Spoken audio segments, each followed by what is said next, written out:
Welcome everyone to the final screening of this year's UC Davis Humanities Rights Film Festival, and thank you for coming tonight for our conversation about the film Missing in Brooks County. I'm Jamie Fisher. I'm the director of the UC Davis Humanities Institute. Before we get started, we should take a moment to acknowledge the land on which we are gathered. For thousands of years, this land has been the home of the Putwin people. Today, there are three federally recognized Putwin tribes: the Quechua-Dihi Band of Wintun Indians of the Calusa Indian Community, the Quetzal-Dihi Wintun Nation, and the Yocha-Dihi Wintun Nation. The Putwin people have remained committed to the stewardship of this land over many centuries. It has been cherished and protected as elders have instructed the young through generations. We are honored and grateful to be here today on these traditional lands. Before we get started with tonight's event, I would like to offer a few other thank yous. I want to express my gratitude for the festival to the DHI, the UC Davis Humanities Institute, the UC Davis Human Rights Studies program, and the Human Rights Watch Film Festival, from which we usually draw our films. I would also like to thank some of the festival co-sponsors, including the Minetti Shrum Museum here on campus and the UC Davis Campus Community Book Project. Thank you too to the DHI staff that helped out with the festival, to Elliot Pollard and Kathy Wallerstein, and especially to Gina Nunez, who really organized nearly everything for the festival. So thanks to them. The UC Davis Humanities Institute is a leading voice on our campus for the essential value of the arts and humanities. Part of the mission is to underscore how the humanities and arts can, and we think should, contribute to debates and controversies in the broader society. For example, films allow us to travel places we'll never be able to visit, and maybe of which we weren't even aware. Such films also help us empathize with people and entire peoples whose stories are often neglected or even deliberately concealed. That is very much the case with tonight's very moving film, Missing in Brooks County, about the Mexico-US border in Texas. The format for tonight will be that we have our two interlocutors, with our moderator, Elizabeth, asking questions for 20 to 25 minutes, and then opening it up to questions from the audience. For tonight's discussion, we are honored to have one of the film's producers and the editor of the film, Jacob Bricca, who will be in conversation with Elizabeth. Elizabeth de la Cruz Santana is a doctoral candidate in the Spanish and Portuguese department at the University of California, Davis. Her emphasis is on Latin American literatures and cultures with a designated emphasis on human rights. Her area of research focuses on digital storytelling, testimonial literature, in 20th and 21st century Mexican, Mexican-American, and Chicano literature and culture. De la Cruz's first book, manuscript, draws from her doctoral dissertation. It centers on US childhood arrivals and intends to draw attention to a range of ethical-oriented concerns regarding the legal treatment of this group, which is kind of perfect background for the film tonight. Specifically, she focuses on the illegalization of a generation of immigrants raised in the country vulnerable to deportation and who have faced deportation. Her activist-oriented public scholarship includes the Playas de Tijuana mural project, an interactive mural on the Mexican side of the westernmost point of the US-Mexico border, which documents the stories and portraits of deported US childhood arrivals. Other digital humanities projects include the Leave No One Behind mural project and the documented Dreams Without Borders digital storytelling project. And Elizabeth will be in conversation with Jacob Bricca, who is an award-winning documentary film editor, producer, director, and scholar. He's edited over a dozen feature documentaries, including the international theatrical hit Lost in La Mancha, the Independent Lens Audience Award winner Jimmy Scott, If You Only Knew, the 2016 Sundance Special Jury Prize Award winner, The Bad Kids, and the 2021 Critics' Choice Documentary Awards nominee, Missing in Brooks County, the film we'll discuss tonight. His producing and directing credits include films screened at the Berlin International Film Festival, Doc NYC, and the Hot Springs Documentary Film Festival. He's lived in Mexico and Spain and is fluent in Spanish, and has worked on a number of films with a Spanish language presence, including Beyond the Border and Soledad. He is a member of the prestigious American Cinema Editors, where he's co-chair of the group's education committee. His book, Documentary Editing, Principles and Practice, is the definitive textbook on documentary editing and is a part of the curriculum at film schools around the world. At the University of Arizona, he is the head of the Film and Television Production Division and teaches classes on narrative and documentary film editing, documentary history, and documentary production. So thank you both for being here. Elizabeth, you want to just take it away with your questions? Thank you. So it's really nice to have you here with us and in conversation about a film that I hope everyone is able to see, especially as the closing of the film shows it's a conversation or a topic and situation that continues. And it doesn't have a happy ending for most of the families. And in moments where bodies are found or their loved ones remains are actually identified, this closure of emotion and affect really shows the inhumane ways that our policies and just immigration laws and how these really affect binational families or migrants attempting to make a life in the US for a various amount of reasons, right? As we were able to see in this film with the two focuses on the families that really show what happens to child arrivals when they come into the US, but then also youth that attempt to make a life in the US for economic reasons and then return back to Mexico. So we have this different attempt to be an inclusive approach to show really the impact of what deportation is like, but then also the different tactics to protect our border implemented by the Clinton administration, which really affected California, Arizona, and Texas. And this film, I believe, does a really wonderful job at humanizing this topic, but then also bringing it to the public, eye, and for us to become also witnesses of what this really implicates for migrants themselves, but then also the bystanders who are also actively supporting and trying to make justice for the people that, for many reasons, pass away crossing, or we never know about their whereabouts. So I want to begin just by asking, how did this, film come to be? What brought you to start, this film? Like, what was that initial point that made you feel we need to have a documentary or a film to really archive this important issue? Well, thank you. I am married to one of the film's co-directors, Lisa Malamott, and we work on projects together. So when you're in a relationship like that, you tend to, and you're a documentarian, your lives intersect in many ways. So Lisa and Jeff Bemis, the other co-director, had both heard a radio story about what was going on in Brooks County. This was in 2014. And we're just really interested. It was about a forensic anthropologist, Dr. Lori Baker. And they thought that they wanted to make a short film about her. And I was able to come on as a producer and find a very modest grant from the University of Arizona. And they took a trip down there and spent a week or so and learned that there was a lot that they didn't know, basically. And that this was, first of all, they arrived and they were in Falfurrias, and they said, all right, so show us where the border is. And she said, oh, we're nowhere near the border.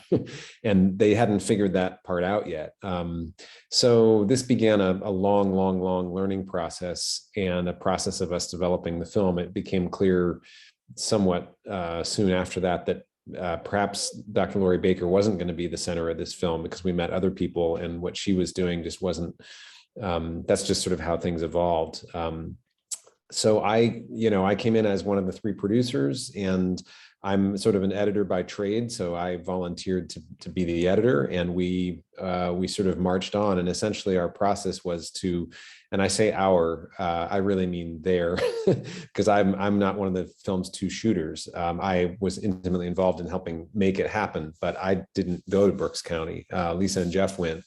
And over the next 4 years, starting in early 2015, late 14, early 15, next 4+ years, the two of them made trips, a total of 15 different trips for a week to 2 weeks each time, learning more each time, meeting people, obviously discovering some of these stories, and attempting to make a film that was anchored in some of these specific stories, the two families, for instance, that we meet, but that also very much included the mosaic of other experiences of people affected, the broad reach of this phenomenon and of this policy, as you say, as it sort of touches just about everyone there.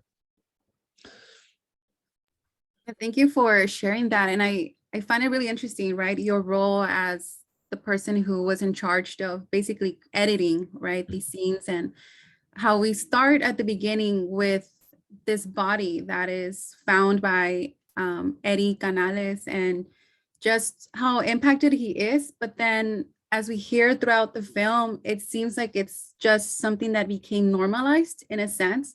There's a scene that really caught my attention, and I felt, I don't know, just a little bit shocked with the reaction. And we'll talk more about Border Patrol later on. But this scene where Border Patrol is taking one of the men that he finds just walking along one of the pathways by this really immense landscape, right? That it keeps repeating that it's immense, lack of resources, and there's not enough manpower to really scout out for people or just navigating this space. But he drives the migrant in, and they go through a McDonald's drive-through. And even the employer says, you have another one, or like this idea of like yet another one. Yeah. Right. So it just becomes this idea that it's just another story. But I think what the film does really well is that it focuses on these two different families. Right. So we have Homero and then Juan's family. Could you talk a little bit more about just the style and where you start thinking about the best way to present this huge topic, but then focusing on two different families? So this film was made very much in the spirit of a kind of the cinema verite ideal. That ideal says that if you make relationships with people and they, you develop a certain level of trust, and the people that you encounter trust you to do right by their stories, and you negotiate that very complicated arrangement because you are going to be the author of their stories and you are not them. And I mean, there's all sorts of potentially very sticky, troublesome things in there, but that you show up and that you wait for things to happen.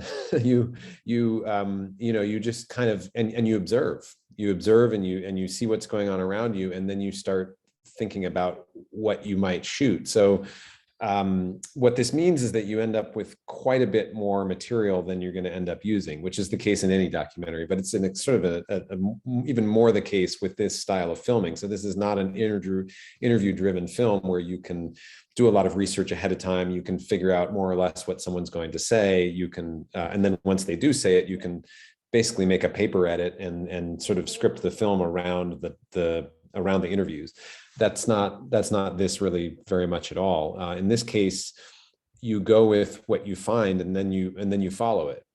So for instance, with Homero's family, we met them about 2 years into our shooting process, and they themselves had, as we show in the film, they had their brother and sister-in-law, if we're talking about Michelle and Omar, had gone missing about 2 years before. And they had sort of given up, and then they decided, no, we can't give up. We do want to find him. And that's when they called us, actually. We had a website already by that time, even though we didn't have a film yet, but we knew we were making one. And Michelle Googled missing Brooks County, Texas, and she found our website, and she contacted us through the contact us button. And she wasn't looking to get involved in the film. She was just looking for resources, for contacts. We immediately put her in touch with Eddie Canales, but we also said, we're going to be there next week. Would you have any interest in meeting us? And in fact, they were very interested. And so, that was one of the examples of how that worked. And in putting the film together, I think what we tried to do was honor what Lisa and Jeff had experienced and what they had shot out there. And so some of the sort of the vastness that we tried to get across of this terrain and of this, the 900,000 square acres that is Brooks County. I think that the rhythm is really important. I think this film takes pauses, and that a lot of the most important moments to me are in these pauses, and they are in little tiny bits of body language that you read, So for instance, one of the Border Patrol agents, and it's actually we don't make a huge distinction here because of the style. We're not constantly identifying things and explaining things, but you see Border Patrol and you see sheriff's deputies. And it's actually in the scene you were talking about, it's a sheriff's deputy who finds the young man walking at night. But in an earlier scene, Border Patrol is going along and he's the one talking about how everything looks the same. This fence looks exactly like it does 3 miles away. And he's out and they are looking for Juan Jr. And you can see in his body language how resigned he is to the probable outcome. He gets out, he doesn't seem to be in much of a hurry, and he stands there for a while, and you can just feel the weight of doing this job and of the probable outcome, which is finding nothing. You can see it in his body, you know? So it was trying to pay attention to these kinds of moments and to sort of respect the fact that even though we may only spend a little bit of time with some of these people, they do have a part in this. They do play a role somehow, and that they are all sort of connected. And then we try to make some of these connections, of course, by the way that we sequence the scenes. So for instance, that scene when he's picked up, the one that you were talking about earlier, late at night in the pitch black, that comes directly after the scene where these vigilantes are sort of out there and they believe that they've seen someone, and they use their satellite phone and they make a call. And then the next scene is someone picking up someone there. So those were two totally different evenings. This is it's a construction of the form. And I don't think we don't explicitly claim that we don't have the, I don't know, I think we're within the boundaries of our artistic liberties that we can do something like that. But it's that kind of, you put that scene in a different place and it doesn't really mean anything at all. So it's a lot of, process-wise, it's a lot of trial and error. It took us a very long time to come up with how the film should begin, for instance, even though Lisa, the co-director, by the time we were getting a little further along, she said, you know what, I think the film starts and ends with Eddie. Eddie is, and it's Eddie and Dr. Kate Spradley who becomes sort of the moral conscience of the film. But it was also interesting for us to show the real difference between them, because Eddie, for all of his, he is incredibly involved and it's clearly incredibly important to him, but he is usually really focused on kind of keeping a positive attitude. And he clearly has been able to emotionally distance himself, by necessity from some of these family situations. Whereas Kate is just angry, understandably angry. And she is the one who says the line, it's not okay, it needs to change, late in the film.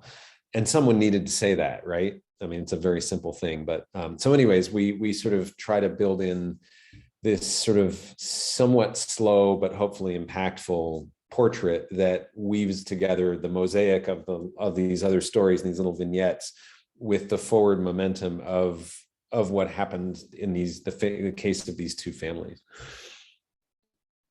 Yes, there's just so much, and how you explained it all. And I have a few comments too to add on to that scene where, we have at the end, Eddie just picking up the phone again and someone calls. And now it's a Salvadorian migrant. We don't know the gender yet, but we know that that's how it ends. And earlier, before we started the Zoom meeting, you spoke about, there was a talk about the poles that Eddie was putting into these bins where he puts in the water. And at the beginning of the film, we see it as a really nice, beautiful, still new flag, but towards the end, it was just ripped apart.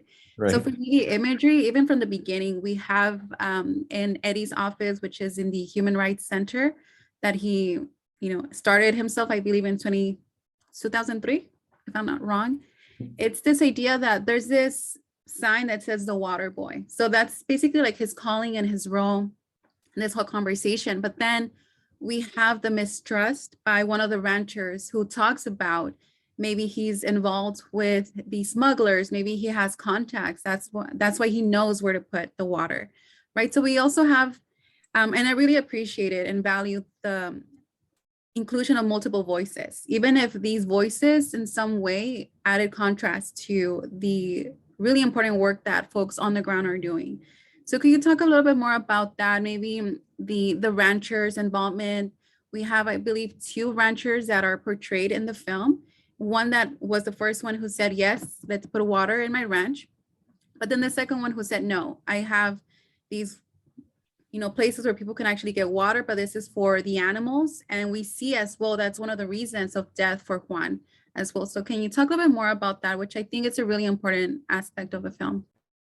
First of all, I really appreciate your sort of close viewing of the film, because it's those little details that you hope that someone that someone notices or that makes an impression. And we tried for a lot of that.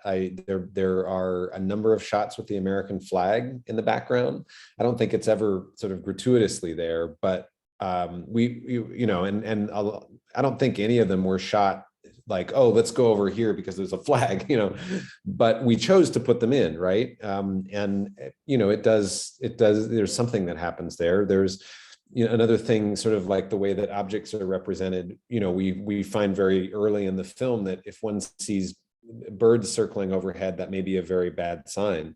And we continue to use that even in a little vignette scene at the county fair, where people are going about their business. There's a chicken being auctioned off, kids are playing on Ferris wheels, and then you pan over and in the distance you see birds. And there's sort of that, in a way we were trying to show that this, and some of the dialogue that we hear, even from the people who are in there for just one scene, there's a guy who says, I'm out of body bags, I only have one left, things like that, to get the idea that there's this relentless progression, almost predictable progression that just keeps happening. So to talk about the ranchers, Lavoisier Durham it's interesting. What Lisa and Jeff found is that this is not a place that we were not the first storytellers to encounter Brooks County. There have actually been quite a few stories written about what's going on there over the years, especially since 2013. So they all tend to have their little spiel, to put it really bluntly. So the challenge was to sort of get beyond that, because what they're used to is a journalist from The Guardian or from Associated Press or from a television network showing up, and with the schedules they have, they spend an afternoon, they do their story, they leave. That's pretty much what most journalists have time for, or maybe a day or two. And we were there again and again and again, adding up to many, many, many, many weeks overall. And so I think that helped us. You actually just meet people and start to talk with them about things. So for instance, both of them were happy to be filmed. Dr. Mike Vickers is very vocal about his opinions, and he's only too happy to have someone, shoot him and have that recorded, so that it can get out there in the world. But it was only on the 5th or 6th time asking that he said that we could come on one of his operations, as they call them, with the Texas Border Volunteers. And that's how these things happen. Someone decides we never know. We didn't know by the time we were finished whether he really was really busy every previous time. And then this is because he's a very busy veterinarian. He travels the state. He's very well known. He's very respected as a veterinarian. Or whether maybe it was just like, okay, well, these folks aren't going away. Let's just, why not? So I'm not sure if I answered your question. Feel free to ask me another one. Yeah. And, I think it's really important how you said, they have their narrative constructed already, which also allows us to see that this is something that they've lived themselves, and something that, just from seeing the film, it seems like they're very passionate about the subject, regardless of what side, right, they're taking, but it's something that is impacting them in one shape or form. So one of my other questions, and you actually mentioned it before, is the Border Patrol, I believe his name's Alex, and the film, how it captures his body language. And one of the big issues that I also, was able to see as Border Patrol is also part of this machinery, right? Or like the apparatus from the US and controlling, or basically patrolling the border.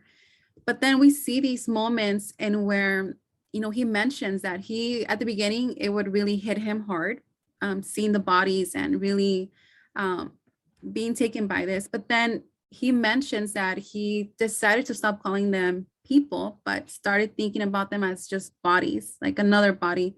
And then there's another scene that follows of, they find another body and he goes there, and we start seeing the close-ups with the camera. So I also wanted to, have a conversation in regards to that, not just only with Border Patrol, but with the family members. For example, with Homero's family, most of the men are the ones that do the talking, except for the father towards the end. But there's this scene where the sister says, you know, I feel guilty for having fun or living my life. Should I always be looking for my brother? So can you talk about that, like the moments where we have these close-ups or just like short moments that really communicate a lot in regards to the emotions that are expressed in the film? Yeah, you know, it's a combination of, you know, if we come back to the beginning, it's about being in a conversation with someone. It's about, you know, actually being there to ask the question or to just be there when things happen. And then it's a question of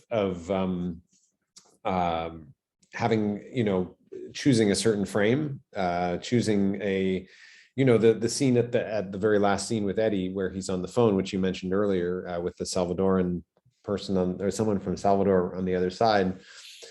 It's a beautiful shot, right? He's there at night and the lamp is on, and that shot is the way it is because Lisa and Jeff, you know, turned one light on and the other light off, you know, and it happened long before he took the call, you know, but it's this subtle intervention into the world that these people all inhabit that is the work of the perspective of the filmmaker. And then, you know, and then of course it comes down to what is included and what is excluded. And, you know, it's about finding the rhythms where a particular line has a certain kind of resonance. You know, the placement of Eddie at the beginning and the end, you know, that it's because of that bookending that those scenes have the meaning that they do, in part. Not that it isn't true, it's true. He did, you know, that's the point of them, is that he's there a lot of days and a lot of nights, and it's very, very much the same. But it's only because we put it that way in the story that it has that meaning in the story. So I'm trying to think of another. I mean, there is also the question of exactly how to what kind of approach to take with such delicate matters of such you know, trauma and delicateness when it comes to death. You know, while we were making this film, I saw this amazing Kirsten Johnson film, Camera Person. She's a veteran documentary cinematographer, but this is a memoir of her own, which has footage from 20-something different films that she's shot. And there's one really affecting scene with an Afghani refugee who talks very movingly about that it's not he talks very movingly about the exploitation of death as a, you know, and so in his perspective, it's, you know, what do you do with a dead person? You cover their body. Why should we be showing anything any differently? It's not respectful. That had a really big impact on me.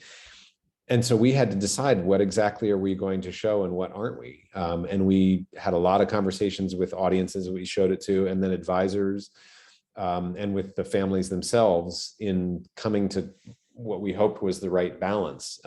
We wanted to show it to show what the impact is, you know, but we didn't want to use it gratuitously. So that's the reason why it took us so long to come to the beginning, because we always felt that if we put that particular death so early in the film, that it would by nature feel very exploitative or something. And it took a long time for us to come to decide that no, this is important to show the stakes of what is at stake here. And for right or wrong, that's the choice we made. But so I don't know. There's just a lot of thought that goes into how to make a particular line feel resonant. And I'll just give one more little example. There's a part where Omar is telling Homero's story, and he says, you know, they made the journey through the desert. And he takes a pause there, and he's saying some sentences before it, you know, and he made it to McAllen, Texas. He was there in McAllen, Texas before they made the journey through the desert. And if you listen to his original line, what he actually says is before they made the journey through the desert. So we just sort of added a little pause there so that he would say to make the journey, and then repeating the two lines, the journey through the desert. And it's, I mean, that's actually the only case like that in the film. But those are the things that are the very, very subtle manipulations that one does in order to create a certain rhythm and a certain feeling that is the manipulation that hopefully gets at the larger truth, you know. Thank you. I'll take a short pause just to remind the audience if they want to ask you a question as well. We'll do that towards the end. So this is your moment, or just a short reminder to add some questions. We have the chat or the Q&A box to do so as well. So I want to go on and ask about, you mentioned her as well earlier, Homero's sister-in-law. I see her as a very active participant or subject in this film. There's this clip in the film where she's just constantly calling all of these people, right? And you can just see the frustration in her face. She gets, really, I would say, upset that no one knows the answers. She calls one person, they refer her to another person, and even in the conversations that are being held over the phone, you can see that the people themselves that she's calling, that she might think have some type of answer or can lead her to a good source that can help her and her husband find Homero, they at the end of the day don't get anything, right? So this is also communicated with just any other participants who continued saying this, right? There's not enough resources. There's miscommunication in this system, quote unquote, if there is even a system, right? So can you talk a little bit more about that, the choice of including this as well in the film, not just only the stories and the family's journey, but why was it really important to also include how difficult it is to even get a hold of someone who might be able to help? Well, that's one of the things that we had to learn. And again, this is another place where the learning happened with Lisa and Jeff, because they were the ones on the ground. They came back and talked to me about it. But that the dysfunction is one of the things that we came to. The level and the detail of the dysfunction is one thing that we kept on learning more and more about, and that Dr. Kate Spradley would try to express to us, and that we wanted to represent somehow, and that seemed the best way to do it. And I love how, I mean, yes, she's clearly displeased, but she's actually so diplomatic, and so is Omar sitting next to her. They get her in touch with the jail, and they don't, like, he gives sort of a wry smile at one point, but that's about it. They are, and they're just, absolutely polite to everybody that's on the phone with them. They could, they would be well within their rights to be screaming their heads off, at exactly all of that dysfunction. But so it's the accumulated experience of being there and seeing things through other people's eyes and hearing them talk about it that leads one to think that, and then of course it's the cutting of the scene. Clearly there's jump cuts in there, and we're trying to represent a series of calls that took a half hour or so in the course of a minute or something. But to put that on screen, was important. There was another chance we could have had. Her name is Lali. She is actually the one in the truck right before they discover Juan Jr.'s body. She's with the trooper who says, "I only have one body bag," and she's not formally introduced, but she's the justice of the peace in that area. And we had scenes with her in her office with this incredible binder full of papers that looked like they were about to just explode out of it. Like there just looked like there was so much dysfunction inside of this one binder, and she was clearly, there was sort of too much for one person on that incredibly small little salary to deal with. So that could have been a scene, her just looking at these, cases and binders and kind of papers all over the place that we could have included. But that's, part of building a portrait like this is, again, like you tend to, you have to use restraint. So anyways, we chose that scene to try to represent that. Yes, I'm glad that you brought up the mess, right? Of just this amount of documentation that is available of the folks that have been found, or like the bodies, like the binders. I remember the scene with Eddie and Omero's family, where Eddie is just going through, I believe it was like 3, 4 binders, but nothing, right? He can't identify anyone that would fall within just the details that were given to him. But then we have this other scene with Dr. Spratley towards the end, where she's carrying this box. And then she goes into this room that has even more boxes. And that's where she says, you know, this is just one of many others. But then you could see, I feel like I was waiting towards the end as, you know, a viewer to see some form of emotion coming out of her, because the work that she's doing with her students is really important in just finding these bodies and giving them some sort of humanity back, or just by identifying who they are. So can you talk more about that also, just the part of documenting this actual documenting process of the bodies that have been found? The photographs are included. We get to see a few of them as, you know, Eddie is going through the binders, but then again, there's no answers for many families. So there was a bit of an expose article done by the Guardian UK in 2013 about what the practice had been in Brooks County prior to then. Essentially, they broke the story that they had been putting bodies in mass graves.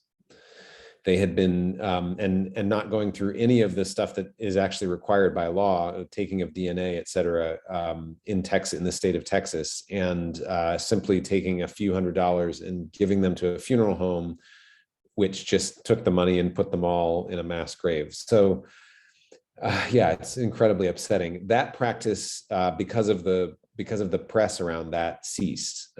So luckily, that's not happening anymore. And it wasn't happening when we were filming. But what's happening is not that much better. You know, in general now, at least they are following the law and taking, you know, they tend to take DNA, et cetera. But that's why there are all these people buried that they're exhuming, because, you know, this was done previously not doing that. And so in some ways, Brooks County is even a little better off than some of the surrounding counties. It is not nearly as, you know, part of the issue is that it's an incredibly decentralized system in Texas, and there's all these overlapping responsibilities. There's this justice of the peace system. Most counties don't have their own medical examiner. There's just a lot of, there's no one at the state level taking charge and saying this needs any kind of coordination or organization. So for instance, in Arizona, it's actually quite a well-organized system. There's an advocate in the office of the medical examiner, and they work together all the time. And their rate of making matches is much higher than anywhere in Texas. You know, 3 times higher. So anyways, the system is what it is, and it is as good as it is in part because of Eddie Canales's coordination with, you know, I mean, he's sitting there in the sheriff's office, and the sheriff, Benny, I'm forgetting his last name, Benny Martinez. He's in the film very briefly in one shot. They're having a press conference for the exhumation, and he's the one person who doesn't speak. He's got a cowboy hat on, and he's to the left of them, and he is very concerned about this issue, and he talks about it whenever he can, and he is very interested in working with the forensic anthropologists, and he's very sympathetic to their concerns, you know, so he at least is involved. And but anyways, yes, we tried to show the attempt to, you know, but it's sort of left up to these volunteers though, right? It's Dr. Kate Spradley who's just doing it because she can make it part of her mandate in her job at the university, and plus just pure volunteer on top of that. And then Eddie Canales, who, you know, used to do it, you know, completely on a volunteer basis. There's now a very small budget for him, as you know, at the South Texas Human Rights Center. But these are people who just, you know, out of just their own humanity said, this is crazy, you know, like somebody needs to be doing something, you know. So Great, and that takes me to ask questions from the audience, and there's one directly linked to the university and just, you know, Dr. Spratley's involvement. So I'll read the question. One of the many interesting things about the film is the role that the university can play in these issues. How did Dr. Spratley get involved in the issue? Was the university open to the topic and to the film shooting there? So I'm sorry that I don't have a better answer about the first part of the question. How did she first get involved? Because again, I can talk in incredible detail about the editing and about the finding the financing and doing the producing of the film. But since I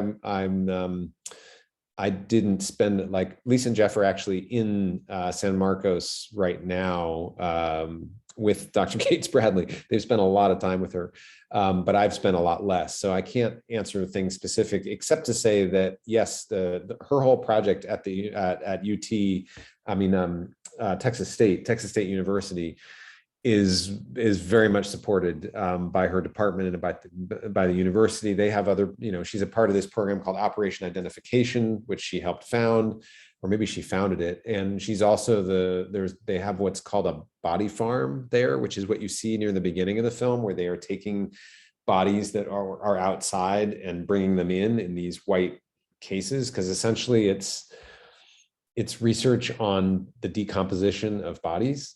And of course, they're doing this work of trying to analyze remains and such. So the short answer is there was a lot of support, and there's clearly a lot of student interest in this. And so this film has been used in part as a teaching tool at Texas State for people who are new to this, who are students, who are undergrads or graduate students, to learn a little bit about what they're about to get into, in this work. Thank you for sharing that too. And I also have the same question, and I'll read it off. It's a question from the audience. Can you talk about the use of music in the film? I thought it was subtle, but also highly effective, maybe particularly on how it affects the editing rhythms. So I love to talk about the music in this film because I'm such a big fan of the composer, Ted Reichman, who I've known since college.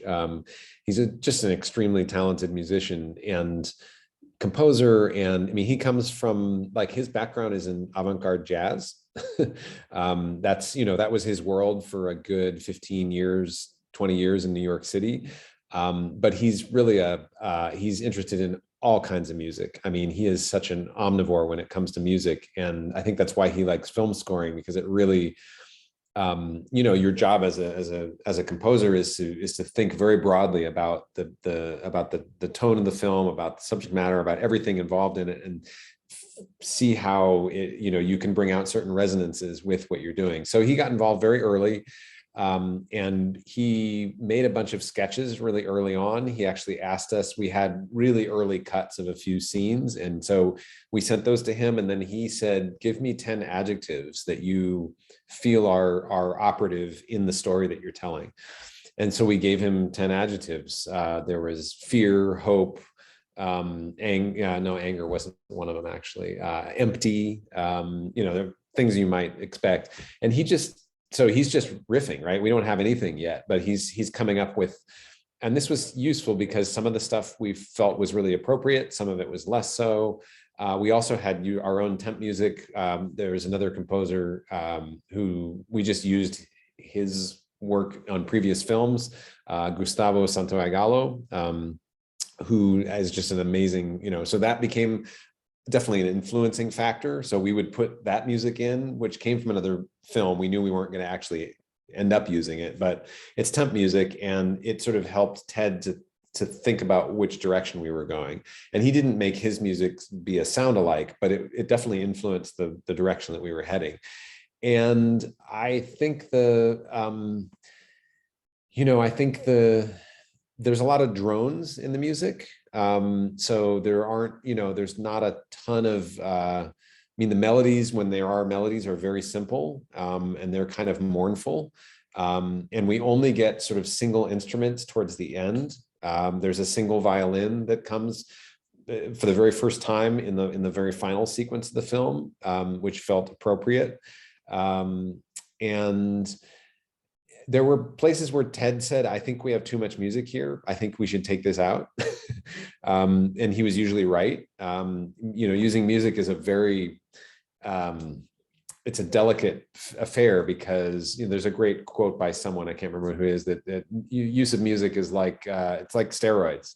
It gives you it gives you this great boost, but in the end, it's unhealthy for the organism. And it's true. I think if you overuse music, then it stops really meaning anything anymore. And this film actually has a lot of music in it, so I say that advisedly. But there were really important moments to just be silent, and then there were other places where a simple accordion note, which was actually him taking a Yo-Yo Ma thing that we had, was another piece of temp, and he turned it from a cello into an accordion and did a different melody, but he was kind of riffing on what we had thought about. So it's a very kind of organic, improvisatory thing in order to, and some of the cues were super clear from the beginning, and we had like 10 or 12 different cues for the opening before we found one that we wanted, So.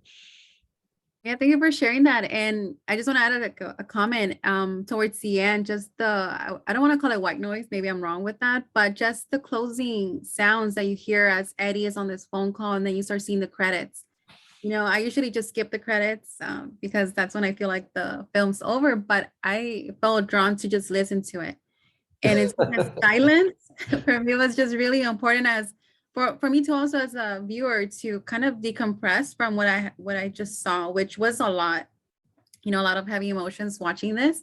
But yeah, so thank you for explaining that. And just Well, to have let me just say something about that. Yeah. You're a very I love you as a viewer because Thank you. we had the budget to license, we figured, okay, well, license a song for the end, right? It'll be the one place that isn't Ted's music. You have music over end credits.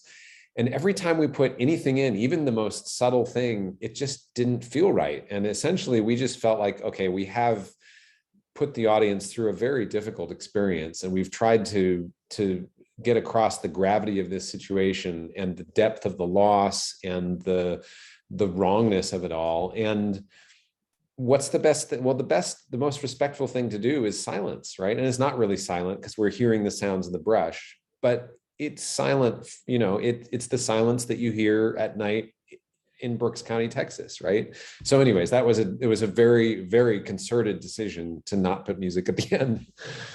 Oh, yeah, and it really did make, its purpose, and it had a really big effect. And just to kind of lead on to your last comment, so where will the film show again? So if any of our viewers want to see it or follow just the journey that you all are taking, and then also will it be broadcasted on TV? And what is your team working on right now? The film has actually been at festivals, over 50 festivals over the past year. It is sort of reaching the end of its festival tour because once you start having it more widely available, the festivals aren't so interested anymore because their stock and trade is being able to show you something first. So Human Rights Watch San Diego, it was several months ago. I think that was maybe 6 or 8 months ago. And the film is now just recently, it's now actually available on Apple TV, iTunes, Amazon Prime, Vudu, Xbox, Google Play. So if you just search for it, you'll find ways to stream it like that. It is featured on Independent Lens, PBS's show Independent Lens, which is a really great outlet for independently produced documentaries. So the premiere date of that is January 31st. They will run it for a month, streaming free on PBS through Independent Lens. So if you want to tell someone about it and they don't want to pay $5, they can wait for January 31st they can wait for the month of February. But the film is continuing to play it at various places. We just got an invitation to the Cineteca in Mexico City, which we're really excited about. And we keep having screenings like this. Lisa and Jeff's primary goal, actually, with the impact of this film, was to try to get an audience with legislators and lawmakers, and we've had a little bit of success with that. We've definitely had conversations with staffers, with both Democratic and Republican staffers. A lot of them have seen it. We know the office of John Cornyn has seen it. We know the office of there's Representative Gonzalez in Texas. we have yet to crack the, to get an audience with legislators, but we haven't given up on that either. We think it's actually going to happen sometime in the new year, a screening at like a congressional screening of some kind. So all those things are happening, and the film will hopefully have a long life as a document of this policy and of these of what's happening there. It's definitely, that's also important, right? Bringing it to our government officials as well. So thank you so much. Jamie, I'll pass it on to you. And I really enjoyed our conversation, Jacob. Thank you, Lisbeth. Oh, well, thanks, everybody. We'll wrap it up here. Thanks so much, Elizabeth, for the great questions. Jacob, for those excellent answers. Thanks again to Gina for helping out right through. And this is our final screening of the year, but these conversations will be available on the DHI YouTube channel. And keep an eye out for the film. I guess end of January will be available, or buy it earlier on the streaming services. So yeah, and you can also learn more about prevention through deterrence and things that you can do, as well as just more about the film at missinginbrookscounty.com. Thanks so much, Jacob. Thanks, Elizabeth. Thank you Take both. care. Thank Good you all. weekend, everybody. Bye-bye.